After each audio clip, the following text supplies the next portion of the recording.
बच्चे को जन्म देने वाली है। डियो ये देखकर और हैरान रह गई कि कैसे उसकी दोनों दोस्तों की आंख और मुंह से वही काला लिक्विड निकल रहा है जो शुरू में उस एलियन की बॉडी से निकल रहा था। यहाँ डियो चाहकर भी उन्हें संभाल नहीं पाती। वो समझ गई कि शायद वो उस एलियन के बच्चे को जल्द ही जन्म दे देंगी और जन्म देने के बाद खुद भी मारी जाएगी। इसलिए डियो अब उस एलियन को ही जान से मारने का फैसला करती है ताकि इन सब को यहीं रोक सके। लेकिन जब वो उसे मारने अंदर जाती हैं तो हैदर और शार्लेट उसे रोकने के लिए उस पर अटैक कर देती हैं और डियो के सिर पर वार कर उसे नीचे गिरा देती हैं। डियो जो अब तक घायल हो चुकी थी वो उस एलियन से कहती है कि वो उसके साथियों को छोड़ दे, लेकिन एलियन फिर से डियो के ब्रेन को कंट्रोल करने की कोशिश करता है। लेकिन लाख कोशिश के बाद भी वो डियो के दिमाग को कंट्रोल नहीं कर पाता। इसी बीच डियो एक हथियार उठाकर उस एलियन पर हमला कर देती है और उसे जान से मार देती है, जबकि हैदर और शार्लेट जो एलियन से प्रेग्नेंट थीं वो एलियन बेबी को जन्म देने के लिए दूर भागने लगती हैं। डियो को पता था कि वो और एलियंस को पैदा नहीं होने दे सकती, इसलिए वो उसी बोगी का इस्तेमाल कर पहले रेगिस्तान में दूर भाग रही हैदर को टक्कर मारती है। लेकिन इसे हैदर के पेट में पल रहा एलियन नहीं मरता, तो डियो रोते हुए हैदर के पेट पर वार करती है, जिसे वो एलियन और उसकी साथी दोनों मारे जाते हैं।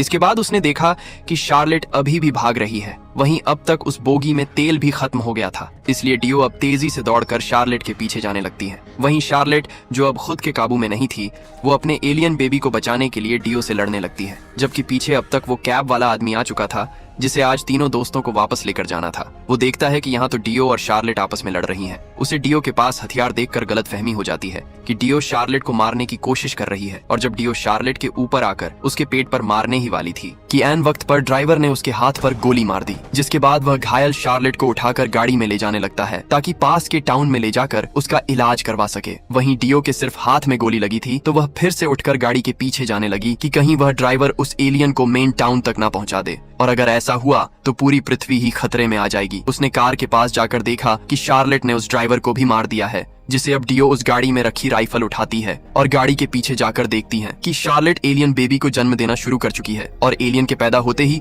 शार्लेट तो वैसे भी मारी जाएगी। इसलिए डियो अब अपने मन को मजबूत कर शार्लेट के पेट में शूट कर देती है। डियो ने फाइनली उस मेन एलियन समेत उन दोनों एलियंस बेबीज को भी मार दिया, लेकिन इसके साथ उसकी दोनों दोस्त भी मारी गईं। हालांकि डियो को इस बात की खुशी थी कि उसने कम से कम अपनी पृथ्वी को उन एलियन से बचा लिया, लेकिन तभी डियो यह देखकर हैरान रह गई कि अब आसमान में उसी एलियन प्लेनेट से हजारों लाखों मीटियोराइट्स पृथ्वी पर गिर रहे हैं, जिसका यही मतलब था कि उस साइंटिस्ट के सिग्नल्स को अकेले इस एलियन ने नहीं बल्कि उस प्लेनेट पर मौजूद सभी एलियंस ने सुन लिया था, और अब सारे एलियंस इस ग्रह पर आ रहे हैं, यानी अब इस पृथ्वी का तबाह होना निश्चित है। और इसी शॉकिंग एंडिंग के